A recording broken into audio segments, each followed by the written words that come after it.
கர்த்தர் நல்லவர், அவர் கிருபை என்றும் உள்ளது. ஆண்டவராகிய இயேசு கிறிஸ்துவின் நாமத்தினால் உங்கள் ஒவ்வொருவரையும் அன்புடனே வாழ்த்துகின்றேன். தேவ கிருபையும் சமாதானமும் இன்றைக்கு, அதாவது இன்று மார்ச் 6ஆம் தேதி வியாழக்கிழமை, இன்றைக்கு உங்களுக்கு பெருகுவதாக. இந்த நாள் நாம் தியானிக்கும் வசனம் யோசுவா 1ஆம் அதிகாரம் 9வது வசனத்தின் பின்பகுதி.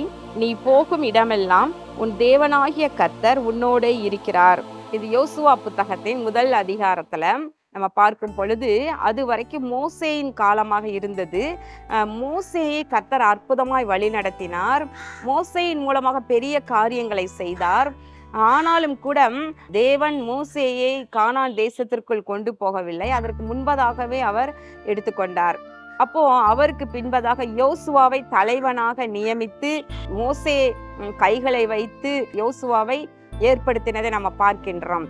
அப்போ யோசுவா அவ்வளவு நாட்கள் மோசையோடு கூட இருந்து அவருக்கு ஒருவேளை பணிவிடை செய்திருக்கலாம், கர்த்தருடைய சமூகத்துல வைராக்கியமாக இருந்து கொண்டே இருக்கலாம், ஆசரிப்பு கூடாரத்தை விட்டு நீங்காத வாலிபனாய் இருந்தான் என்று யோசுவாவை குறித்து எழுதியிருக்கின்றது. அதே போல 40 நாட்கள் மலையின் மேல ஏறி சென்று, சீனாய் மலையில ஏறி சென்று கர்த்தருடைய சமூகத்துல கட்டளைகளை கற்பனைகளை பெற்றுக்கொண்ட பொழுது யோசுவா கூட சென்று மோசேயோடு கூட மலையின் மேல் சென்றிருக்கிறார். ஒருவேளை யோசுவா அங்கு தனித்து இருந்திருக்கலாம், மோசையோ அதையும் தாண்டி சென்று தேவனோடு பேசி கொண்டிருந்திருக்கலாம். அப்போ பாருங்களேன், அந்த மலை அடிவாரத்துக்கு கூட யாரும் வந்துடக்கூடாது, தொடக்கூடாது என்று ஜனங்களுக்கு சொல்லப்பட்டது. ஆனா யோசுவாவோ மோசையோடு கூட இருந்ததை நம்ம பார்க்கின்றோம். மோசையோடு கூட மலையின் மேல் ஏறி சென்றிருப்பார். அப்போ தேவனுக்கு அடுத்த காரியத்துல வைராக்கியமும் பரிசுத்தமும் விசுவாசமும் கொண்டு இருந்த நல்ல ஒரு தேவ மனிதனாக நம்ம யோசுவாவை நாம் அறிந்து கொள்ளலாம். அவர் ஜனங்களை நடத்த துவங்கிய பொழுது தேவன் யோசுவாவோடு பேசி அவரை திடப்படுத்துகின்றார். எப்படி? நான் மோசையோடு இருந்தது போல யோசுவா, நான் உன்னோடு கூட இருப்பேன், நான் உன்னை விட்டு விலகுவதும் இல்லை, உன்னை கைவிடுவதும் இல்லை என்றெல்லாம் சொல்லிட்டு அப்புறம் சொல்றாரு, நீ போகும் இடமெல்லாம் உன் தேவனாகிய கர்த்தர் உன்னோடே இருக்கிறார் என்றார். எவ்வளவு ஒரு பெரிய ஒரு ஆசீர்வாதமான வாக்கு பாருங்களேன். நம்ம இருக்கிற இடத்துல மட்டும்தான், இந்த ஒரு இடத்துல மட்டும்தான், நம்ம வீட்டுல தான் அல்ல நம்ம ஊர்ல தான், நம்ம வேலை செய்யற இடத்துல தான், இங்கதான் கர்த்தர் நம்ம கூட இருப்பாரு அப்படின்னு இல்லை. எங்க போனாலும், அந்த பூமியில எங்க போகும்படி நேரிட்டாலும், வேலை காரியமாய், தொழில் காரியமாய், வியாபார காரியமாய் அல்லது சொந்த அலுவல்கள் நிமித்தமாக நீங்க எந்த ஊருக்கு சென்றாலும், எந்த தெருவுக்கு சென்றாலும் அல்லது எந்த தேசத்துக்கு சென்றாலும் கூட பரவாயில்ல, எல்லா இடத்திலையும் நான் உன் கூட இருப்பேன் என்று சொல்லி ஆண்டவர் சொல்லுகின்றார். எவ்வளோ பெரிய ஆசீர்வாதம் பாருங்க.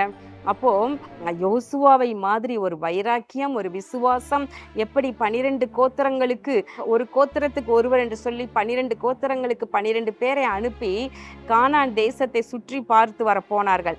அதுல காலேபும் யோசுவாவும் தான் ஜனங்களுக்கு தைரியப்படுத்தி நாம் அந்த தேசத்தை பிடித்து கொள்ளலாம் என்று சொல்லி விசுவாச வார்த்தைகளை பேசினதை பார்க்கிறோம்.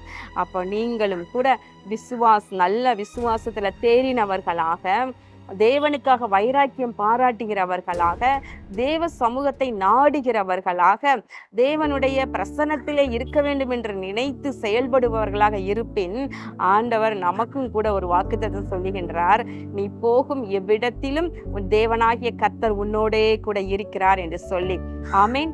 சேனைகளின் கர்த்தர் தாவீதோடு இருந்தார், தாவீது வர வர விருத்தி அடைந்தார் என்று பார்க்கின்றோம். பிரியமானவர்களே, இன்றைக்கு நம்மோடும் கூட கர்த்தர் நம்மோடு இருப்பார். எங்கு சென்றாலும் நம்மோடு இருப்பார்.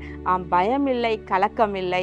இன்றைக்கு நீங்க எங்கும் பிரயாணப்பட இருக்கீங்களோ அல்லது வரும் நாட்கள்ல நீங்கள் பிரயாணத்திற்காக ஆயத்தப்பட்டு இருக்கீங்களோ, உங்க பிள்ளைகள் படிப்பதற்காக அயல் தேசத்திற்கு அனுப்பி வைக்க நீங்க திட்டமிட்டு கொண்டிருக்கலாம், அல்ல வேலைக்காக அயல் தேசத்திற்கோ அயல் ஊர்களுக்கோ உங்க சொந்த ஊர்ல இருந்து வேற பட்டணத்திற்கோ அனுப்பிவிட வேண்டியதான சூழ்நிலையில நீங்க இருக்கலாம். கலங்காதீங்க.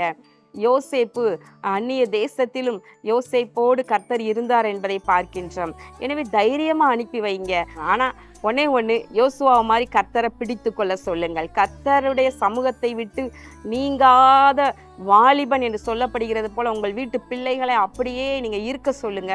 அவங்க எங்க போனாலும் கர்த்தர் அவர்களோடு இருப்பார். கர்த்தர் அவர்களை ஆசீர்வதித்து உயர்த்துவார். எனவே கலக்கமே வேண்டாம். கண்களை மூடி ஜெபம் பண்ணுவோமா?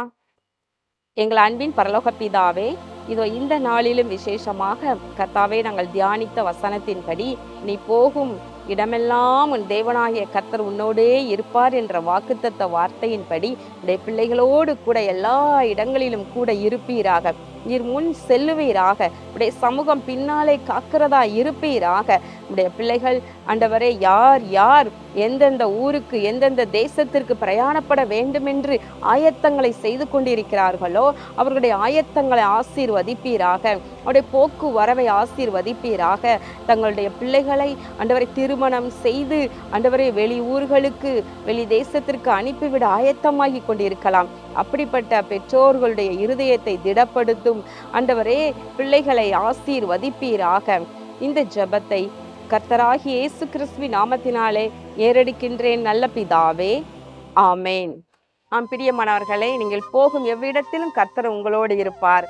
எல்லா சத்துருக்களுடைய கண்களுக்கும் உங்களை மறைத்து பாதுகாப்பார். கர்த்தர் உங்களை ஆசீர்வதிப்பாராக. ஆமேன்.